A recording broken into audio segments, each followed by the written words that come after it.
જોડો સભામાં 200થી વધુ લોકો આમ આદમી પાર્ટી સાથે જોડાયા। સંજેલી તાલુકાના ચમારિયા ગામ ખાતે ગુજરાત જોડો અભિયાન અંતર્ગત વિશાળ જાહેર સભાનું આયોજન કરવામાં આવ્યું હતું। કાર્યક્રમમાં નરેશભાઈ બારિયાની અધ્યક્ષતામાં તાલુકા અને જિલ્લા પંચાયત ચૂંટણી અંગે વિશદ ચર્ચા કરવામાં આવી। આ અવસરે વિસ્તૃત લોકમેળો વચ્ચે ગામના 200થી વધુ લોકોએ આમ આદમી પાર્ટી સાથે સત્તાવાર રીતે જોડાવાની જાહેરાત કરી। સભાના મુદ્દા મુજબ આશાવાદી અને પરિવર્તનશીલ રાજકારણ માટે નવા સભ્યોએ પોતાનો ઉદ્દેશ અને અભિપ્રાય વ્યક્ત કર્યા।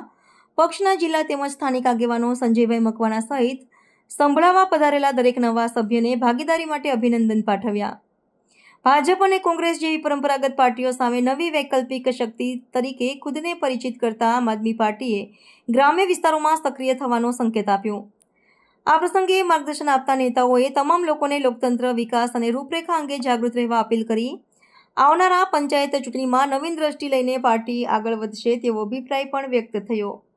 પ્રદેશ તથા જિલ્લા સ્તરે આવી જાહેર સભાઓનું આયોજન આગામી સમયમાં પણ વધુ ખમતાતર બનાવાશે।